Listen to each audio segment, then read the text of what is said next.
Cool. So, how do we tell if people are on? I can't remember. There's a thing that says where it says end broadcast to the left of it. It says one viewer. Oh yeah, So we still have one viewer. I don't know what across that the means. world. Where's this? Uh, Where? I can't see that. I'm assuming Oh, this is on. Is it working? Why don't you just check on another computer? apparently we're on YouTube now. Yeah. We have one viewer. And what do we do? You're chatting. Say We're hi. popular. Talk about the video. When do we get to see the video? After. After. We've got to keep them around, you see. Okay, cool. It's really hard to hear in here. Pop up. James, as we're the only ones here. Okay, there. The viewers are coming in now. Are they? Where is this magic area that you're seeing this? Right above your head. Not above my head. All I can see is on air, deadmau5 and Imogen. Can't see that thing which says the numbers. Oh well, such is life.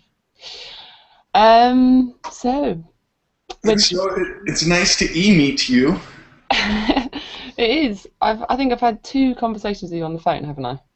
Right. Or just the 2. One was on a busy corner, somewhere in Holborn in London, and the other one I can't remember. That was the first time. Yeah, and here we are, and I can't even see your face, which is so I far. know. They put the camera way on the other side of the room. They want to make sure. You know what? I'm going to steal it and I'm going to move it. That's a good idea. I got it. Studio. Look at that. Yeah, that's hello. I didn't believe it was you see. Thought it was somebody standing looking like you from far away. There's a way. Is it upside down? Yep. Yeah.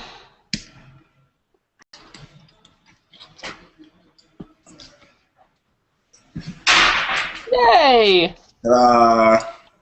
Hi.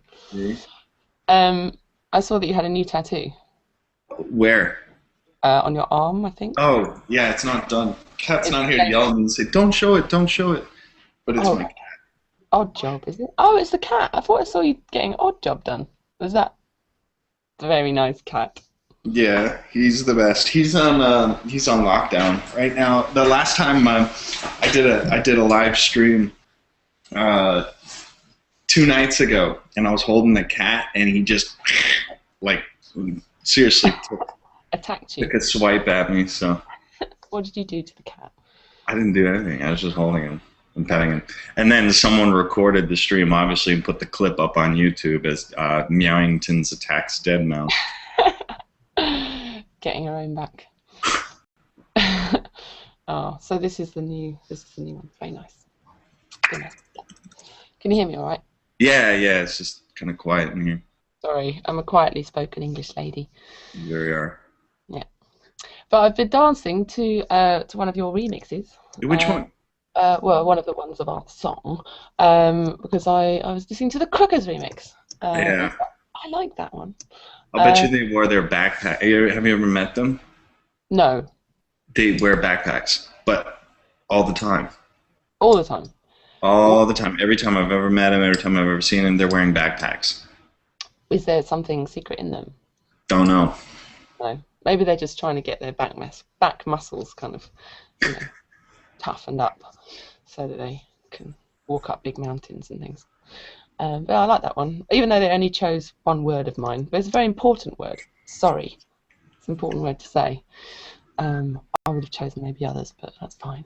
That's usually the way it goes with remixes. I remember doing a few remixes for songs, and I'm just like, you end up either, at least I find, is recycling like an old idea that you've had, and then trying to find that one little piece that you can incorporate from an existing song to throw into that, as opposed to remaking the same song and then using more of the old one into the new one. So I remember in my early remix days, it was using just little tiny pieces, and then sending it back, and they were like, "Well, what did you even do?" I use this, and they're like, "Oh." Yeah, Yeah, yeah. I now know why that happens, because I've done one remix for somebody, but it was basically like a new song. It was a song. It was their song, but with vocals of mine. It was my version of a remix, which isn't really a remix at all. But when I've had remixes done, yes, it's been one little tiny snippet, and I've been like, but I worked and slaved over that, and all you've taken is that. That's fine. It's all good. So, what are you doing in South by Southwest? Oh, just hanging out. Doing the we came by the Sono studio here. Just did a big meet and beat thing and took photos, autographs, and all that stuff, and checked out their new sound bar. And I could see the big light up couch. I see. It doesn't look very comfortable though. Is it comfortable? It's not. It needs. Yeah. You know what? It's actually not bad. If it had some pillows on it, it'd be great. Nice see-through, green lit up cushions. That would be good. Yeah, but you can't use a lap. We were actually having a lot of problems getting the. I'm using a MacBook on top of the table, which has this neon tubing all throughout, but the neon tubing interferes with the mouse, so you can't use a laptop on this chair. That's a design flaw. They need to get on that. So you're not doing any shows there, or you have been? Sorry? You're not doing any shows there, or you have been? No. Tonight I'm playing with Richie Houghton. Okay, cool. Yeah, that's going to be really fun. Just in the knowing that, like, I don't know, if someone were to tell me maybe 10 years ago that I was going to play with Richie Houghton, I would have been, shut up. No way. So this guy's like, well, in my eyes, one of the like founding fathers of techno and purist kind of movement thing. So it'll be really interesting to take the not old, but the established and the new kind of mash them together. So we're doing a kind of call response show. Where he's going to be doing some things, I'm going to be doing some things, and then we're both going into one mixer, and then at times we'll be doing things together. So it's very cacophony of electronics and stuff up on stage. So what are you both using to sync up, or is it just all? We actually haven't quite worked that out. We have about 2 hours to figure it out. Yeah. But very much like this, we show up and we're like, yeah. But in the end, we kind of come to that cool compromise. He's very, very apt with technology and sync and stuff like that, as I like to think I am sometimes too. So I don't think we're gonna have a hard time agreeing on. Oh, we'll use MIDI clock. No, it sucks. Let's use this other thing. Yeah. So. Well, I'm sorry to miss it. That sounds good. Sounds like it could go many places. Yeah, it's just just keep throwing technology at a problem until it either becomes a bigger, messier, more interesting problem, or it just works. Yeah. Brilliant. Well, I'm jealous of that, and I'm jealous of the fact that you are in the sun and I'm not. Well, actually, no, we have sun, but it's just absolutely freezing. And where are you? We're in England. Oh, okay. But it's -3 or something at the moment, which is not fair because it's meant to be spring, isn't it? Isn't March spring? When's March is technically spring. The 21st is spring. Okay, so we've got a week to warm up. Happens a week or two. Yes. So what's happening with you? What are you working on? Well, I am finishing my record, which is taking a long time because I keep getting happily distracted by lots of other fun things along the way. One of them being a pair of gloves that I've been making with a team of brilliant people. A pair of gloves I put on my hands, obviously, and I manipulate sound and drums and production, like panning and mixing and effects, all on the move wirelessly. It's a fancy controller, but can feel like an instrument because it's a kind of a constellation of sounds or textures that you might be playing with on the move. But it really feels like you inhabit that sound, kind of like you're a creature, a different musical sound creature. So we've been working on that, and yeah, some people are getting quite excited about it. So it's become just as much as a project now. Much as a part of me as the making the music, which some people are like, just get on with the album. But to me, it's like, it's something that I've just been dreaming to be able to be live and be in the studio, and not always be tapping away at my computer. If I want to interact with anything that's not acoustic, or I like little synths here and there, but I just want to be able to. Oh, I have an idea. I'm sure you do. You have an idea here, and I just want to get it out here as quickly as possible. And I don't want to kind of look through a million things and kind of find that thing. I want to be able to access it and kind of get it out there. So that's what we're doing a little bit. Oh, that's really cool. Do you really get involved with a lot of the maybe the protocol that would come from the gloves to? I have to be honest, that the neural network that Tom Mitchell has built is not something I know very much about.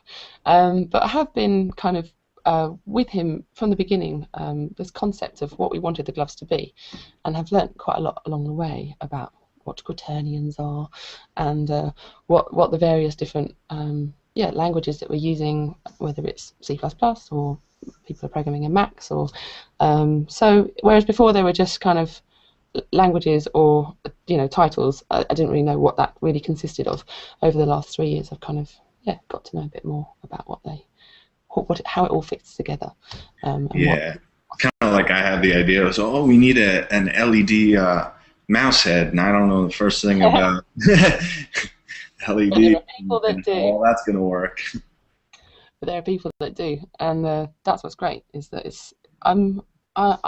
for a long time I've been very in my little studio on my own, and I just wanted to be with people a bit more. I just wanted to just make something that wasn't actually.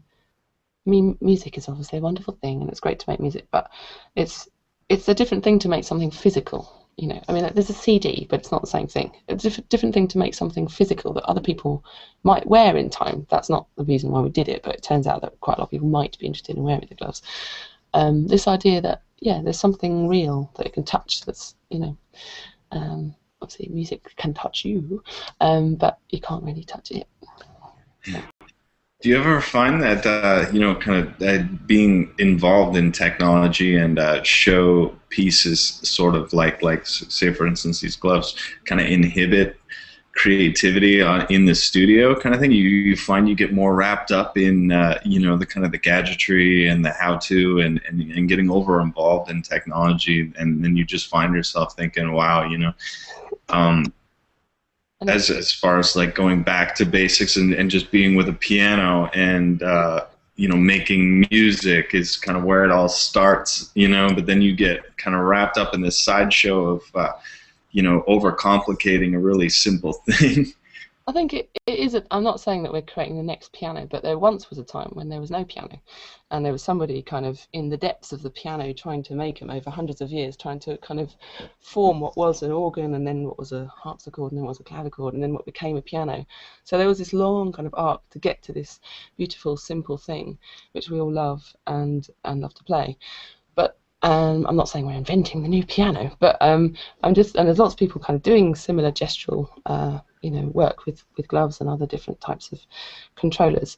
But it's just I feel like there's something missing. And I do spend a lot of my time, kind of with my head in the tech in the studio, excluding the gloves, which is why I wanted to make the gloves, so that I didn't have to spend so long in that space, that I could literally just begin and kind of conduct and start to pull those sounds out of my head. I mean, we're a long way away from where we want to get to, but it's a beginning, and it's exciting to feel also there's a lot of people around at the same time. There's this kind of bubble of or this kind of surge of people who are interested in these multi-dimensional controllers and gestural musicware. So it's unexpected, but it just comes from being frustrated about being stuck behind a load of gear on stage, because I have well, I'll just move the camera. You see this thing? That's a very, very stripped down version. But live, I have this kind of Perspex piano with my computer and my various bits of synths and some acoustic instruments, and then I've got another setup on the other side of the stage with my guitar and little mbira and other percussive stuff. And I'm just racing around trying to record things with these little microphones that I have on my wrists. to be as mobile as possible, but I always have to go back and press record, or I always have to go back and like move a little fader up, and I just want to, instead of like raising the volume or something, or putting distortion in, or stretching a sound, or changing the filter sweep or something, instead of just going, I can go with my hands. And anyway, I've gone off on a tangent, but as you can see, it's taken over my life. I'm actually experiencing the opposite problem. I've recently built a massive studio with all the kind of technology. Oh, thank you. And coffee. Nice.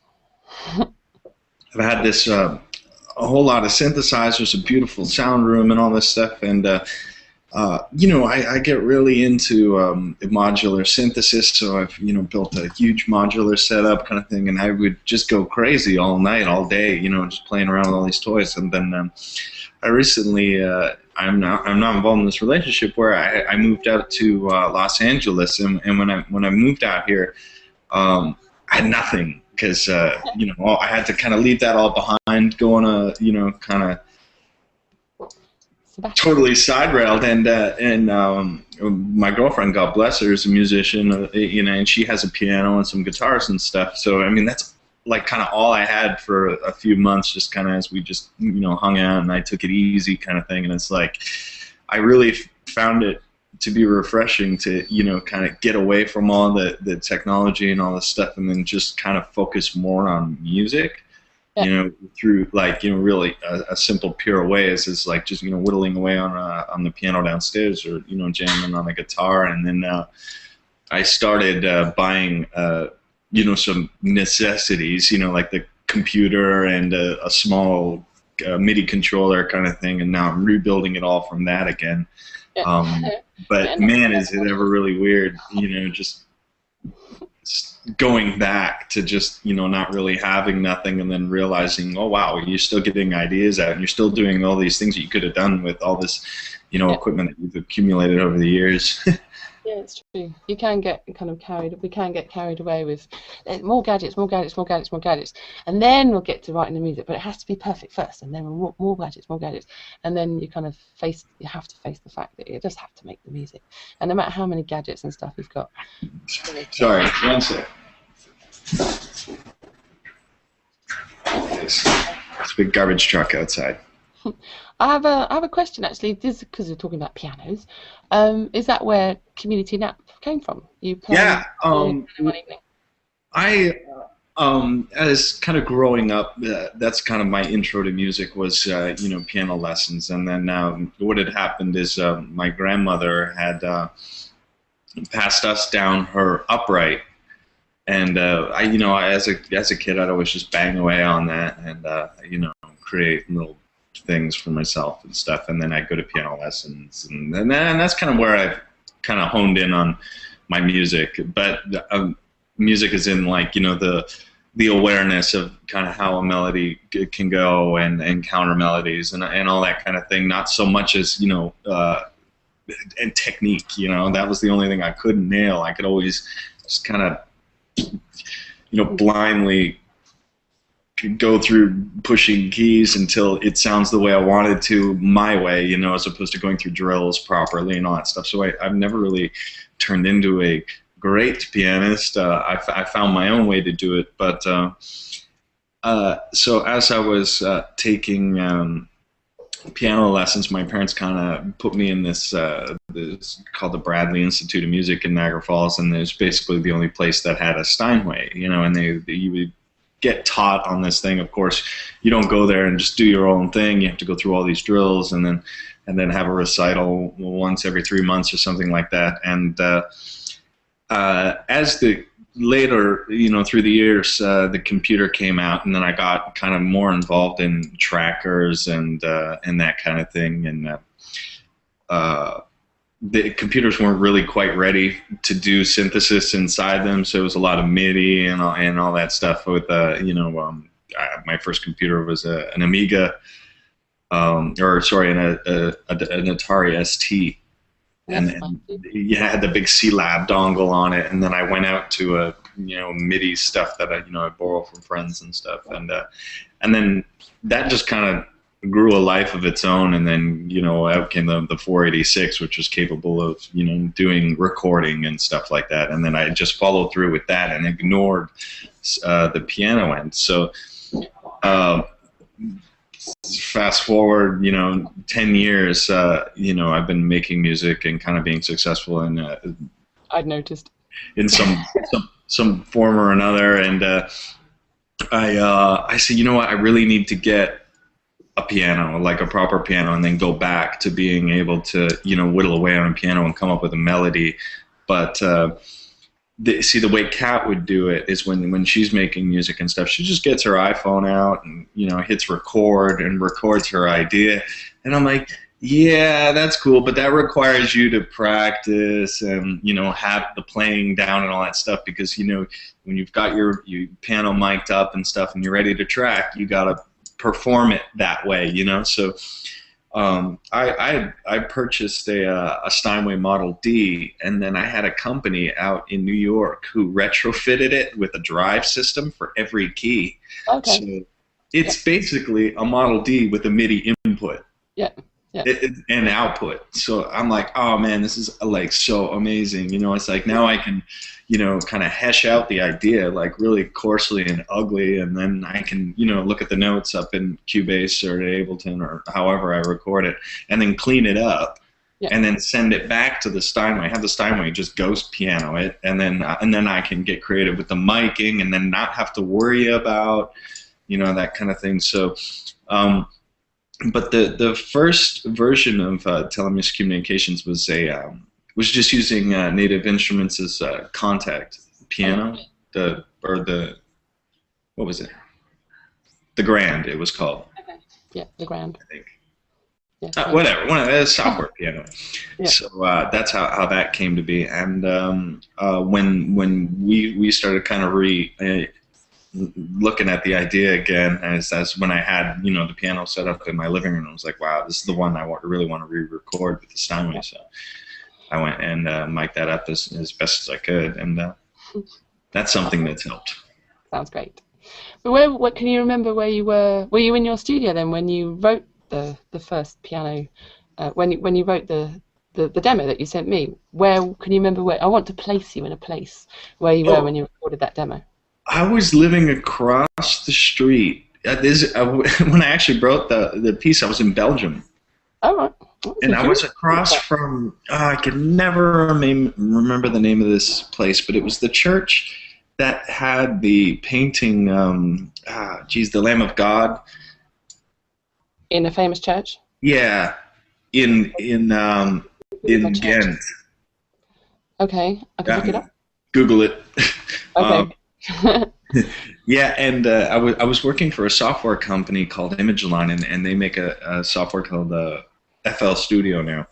Okay. And I was just doing some programming for them and content creation and all that stuff. So they had shacked me up in Belgium to do that, and I didn't have much in the way of gear, but I had all the software I ever needed, because Imogen got NFRs for betas and stuff like that for us to test the software. So I think that piano, that Native Instruments product was part of it. So I would always write these like little kind of piano phrases, and then out of that came songs like I Remember was one of them, and Telemiscommunications, but at the time wasn't called that. It was Community Nap. Community Nap, that's correct. Lovely name, actually. I really love the name, and I should. It was.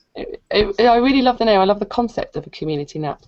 But when it came to me, I was on tour. I was on the tour bus, and I listened to. I was surprised, wonderfully surprised that I was even on your radar.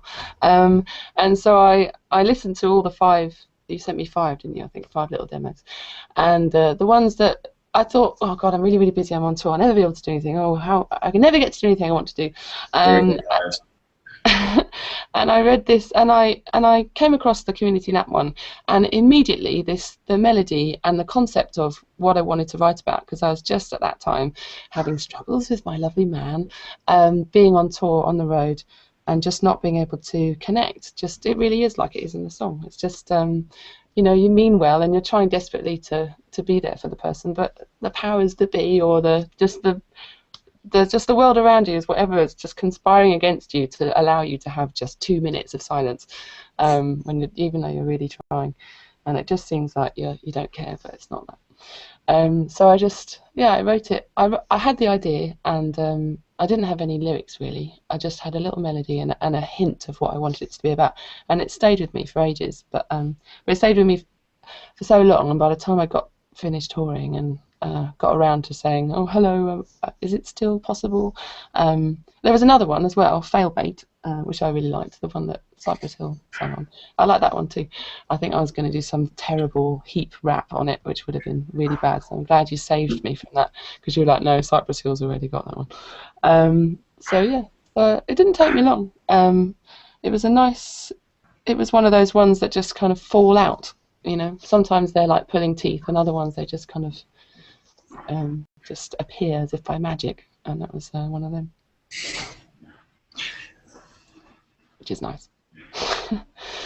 So Belgium and England, that was where that was written, but the concept came from a tour bus of the lyric for me in somewhere in the middle of nowhere. Well, I guess having only one conversation with you ever. Yeah, I know, it's quite apt for our title of the song. So we've asked people to send in questions. Oh yeah, I got. Can we see if we want to answer any? Yeah, sure. Ask. Oh, here we go. The video's live in 2 minutes, apparently. What do we do? Do we stop and pause, or do we attempt to round up this talk by then? I'm just browsing my Twitter feed here. Okay, cool. But apparently the video goes live in 2 minutes, so everyone will be able to watch it, which is very exciting. Okay, I've got some questions here. We're not going to have time because we've got 1 minute now before people start to watch it. Lightning round. Lightning round. Okay. I've got lots of other messages here, not what I need. Okay. What was your most embarrassing moment on stage? That's for you, Joel. ACL last year, two or 3 years ago at Austin City Limits. Every time the show, we had to restart the show 3 times because every time the bass would kick on, this whole stage would shut down. Oh no. And it happened the first time. That's embarrassing enough. Then it happened the second time, and we're like, okay, something's going on. Third time. We did manage to get through it, though. But that was pretty embarrassing. And everyone loved you. Like, yay, he did it. It was fun. He did it for us. Okay, so what do we do? Do we just hang around while people go and watch the video and watch it ourselves? Because I think people who are on our chat now might want to go and watch the video. What do you think we should do? Sure, we could take a 3-minute breather, I guess. Is that weird? Should we not? Where does it go? People are looking at me with their mouths open, and they're all. Where does the video go? Where does it go? Good question. I think it's on to your YouTube page. She says we probably have to wrap it up so they can watch it on another screen. What? But we've only just got started. It's not fair. Okay. Well, we've asked people to. Let's just ask one more question. How hard was it to make Telemiscommunications, guys? That's from Hugh5Key Husky. How hard was it? I think it was the most difficult part was just being in contact. Yeah, we had our own telemiscommunication problem, but actually, in a way, it was a very big conversation over a small amount of sentences. Because you sent me the piece, I sang some lyrics and a melody, and I sent it back to you, and that's pretty much what it is, isn't it? Pretty much. It's quite easy, really. Okay, well, it seems that we have to go. So it was a pleasure, Joel. Yeah, it was nice having a little hangout with you. And if you ever want to get in contact with me, I'll email you my Skype. But yeah, really have the best time tonight with your gig with Richie Horton. And yeah, It was a pleasure. Thank you. And oh, can I just quickly bring someone to the screen? Quickly, come here. He's saying no. But this is Colin, who pulled together the whole video. Here he is. Oh.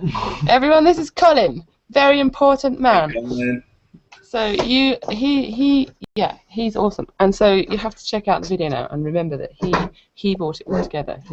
Yes. Yay for Colin. Okay. Well, it's lovely to chat to you, Joel, and I look forward to the next time. okay. Be well. Bye. Bye. This is the awkward end broadcast.